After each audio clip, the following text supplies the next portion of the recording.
नमस्कार। आज एक पॉजिटिव न्यूज़ के साथ शुरुआत करेंगे। लगभग 41 दिन बाद ऐसा अवसर आया है कि केसेस 2 लाख के नीचे भारत में दर्ज किए गए हैं। 1,96,000 केसेस आए हैं सामने कोरोना केसेस के, और उम्मीद करते हैं कि आने वाले दिनों में ये आंकड़ा लगातार घटता चला जाएगा।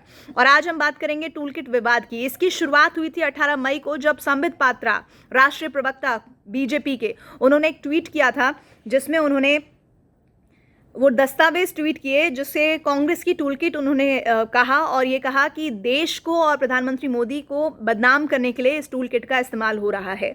18 मई को कांग्रेस ने इन आरोपों को खारिज किया और दस्तावेज को ही फर्जी बता दिया। 20 मई को ट्विटर ने संबित पात्रा के उस ट्वीट को मैनिपुलेटेड मीडिया टैग दे दिया था, और मैनिपुलेटेड मीडिया का मतलब तथ्यात्मक तौर पर गलत। और इसी तरह 21 मई को बीजेपी के और भी दूसरे नेताओं के साथ मैनिपुलेटेड मीडिया उनके पोस्ट पर टैग किया गया।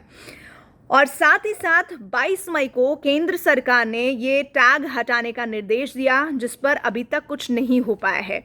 लेकिन इस पूरे मामले में कांग्रेस पार्टी लगातार ट्विटर के साथ खड़ी हुई नजर आई, और इस पर राहुल गांधी ने भी ट्वीट किया है। वो ट्वीट भी आपको ज़रूर पढ़कर सुनाया जाना चाहिए। उन्होंने लिखा है कि सत्य डरता नहीं, जिस पर बीजेपी की तरफ से अमित मालवीय ने कहा, जांच से कैसा डर। इस पूरे मामले में पुलिस अपनी इन्वेस्टिगेशन कर रही है। पुलिस ने नोटिस दिया है ट्विटर को, लेकिन अभी तक कोई बहुत बेहतर सहयोग नहीं मिल रहा है।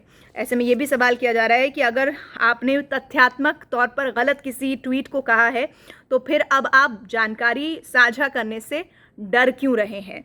और सबसे बड़ी बात यह कि इस पूरे घटनाक्रम में मैनिपुलेटेड मीडिया का टैग जो लगा दिया गया है संबित पात्रा के पोस्ट पर, उस पर साथ किसके खड़ा होना चाहिए, क्योंकि सबसे ऊपर तो हमारे देश का संविधान है।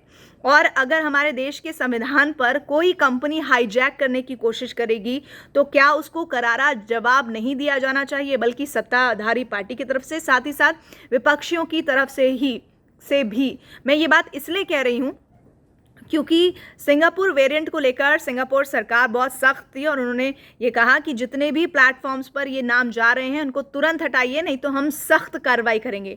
तो आप देखिए, सिंगापुर वेरिएंट हटा लिया गया, लेकिन भारत ने भी इंडियन वेरिएंट को लेकर ये शिकायत दर्ज कराई। अभी तक उस पर कोई कार्रवाई नहीं हो। आपको भी कई प्लेटफॉर्म पर इंडियन वेरिएंट नाम से चीज़ें मिल जाएंगी, उपलब्ध हो जाएंगी। ऐसे में सवाल ये है कि आखिर ट्विटर इस तरह की गतिविधियों को क्यों प्रमोट कर रहा है, या फिर उसके पीछे उसका मकसद क्या है, और कांग्रेस पार्टी उनको क्यों सपोर्ट कर रही है, क्योंकि बात सत्ताधारी पार्टी के संबित पात्रा की है। और साथ ही एक और सवाल सत्ताधारी पार्टी से भी होना चाहिए कि मैनिपुलेटेड मीडिया, ऐसा तो नहीं है कि पहली दफ़े ही किसी को टैग दिया गया हो। पहले जब दिया गया था तो क्या तथ्यात्मक तौर पर वो गलत थे या सही थे, इसकी जाँच किसी के ज़रिए की गई थी या नहीं की गई थी। इन सब खबरों के बीच एक और बात जो सबसे महत्वपूर्ण है, जो इस टूल किट विवाद को कहीं ठहरने ही नहीं देनी चाहिए थी, वो केंद्र में होना चाहिए था। दरअसल दूसरी लहर से हम गुजर रहे हैं, या फिर हम उबर रहे हैं। खबर है कि अब केसेस कम हो रहे हैं, एक पॉजिटिव साइन मिला है। तीसरी लहर किसी भी वक्त आ सकती है।